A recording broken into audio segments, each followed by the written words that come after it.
हरियाणा के पानीपत से एक ऐसा मामला सामने आया जिसके बाद हर कोई हैरान है। 1 साल से 2 बहनों ने अपने आप को घर में बंद किया था।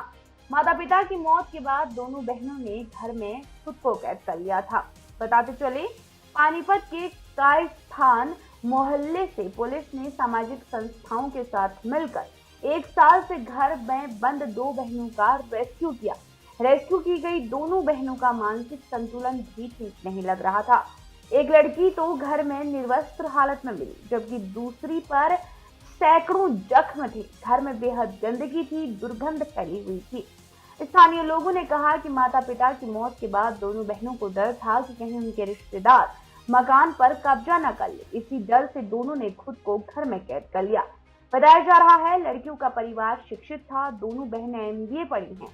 साल भर पहले दोनों प्राइवेट जॉब भी करती थी। पुलिस टीम ने जब दोनों का रेस्क्यू किया तो इसके बाद दोनों ताले की चाबी इस डर से मांग रही थी कि कहीं घर पर कोई कब्जा न कर ले। रेस्क्यू के बाद छोटी बहन चिल्लाकर कह रही थी कि घर पर ताला लगा दो। ताला लगाने के बाद जब उसे चाबी दी गई तब जाकर वो शांत हुई। रेस्क्यू की गई बड़ी बहन सोनिया की रीढ़ की हड्डी टूट चुकी थी, जिसकी वजह से वो बिस्तर पर पड़ी रहती थी। घर में गंदगी की वजह से बदबू फैली तो पड़ोसियों को शक हुआ। इसके बाद उन्होंने पुलिस व समाज संस्थाओं को सूचना दी।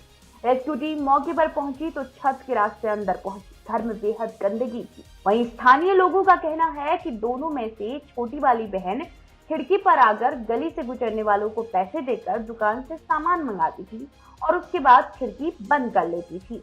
रेस्क्यू की गई दोनों बहनें सोनिया और चांदनी का सरकारी अस्पताल में मेडिकल के बाद उन्हें भर्ती कराया गया। दोनों की स्थिति काफी खराब है।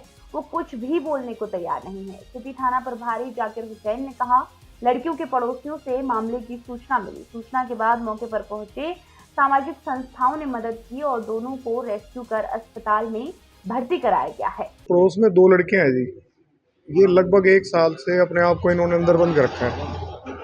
मेरी वाइफ ने जिक्र करा, भाई ऐसे ऐसे करके हमारे पड़ोस में 2 लड़कियां हैं और उन्होंने 1 साल से अपने आप को बंद कर रखा है और बड़ी बुरी हालत में है। तो मैं उनके कहने से मैं देखने के लिए गया इनको।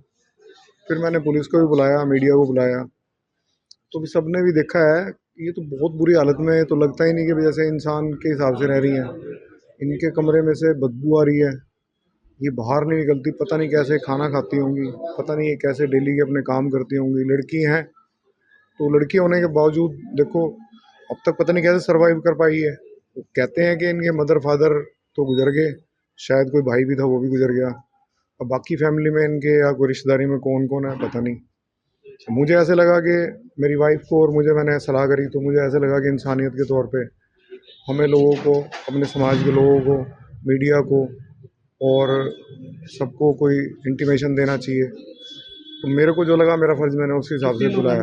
उत्तराखंड की हर छोटी बड़ी खबर पर नजर डालने के लिए फेसबुक पेज पर द पब्लिक मैटर को फॉलो करें और यूट्यूब पर चैनल को सब्सक्राइब, लाइक और शेयर जरूर करें। इसी तरह देखते रहिए द पब्लिक मैटर। नमस्कार।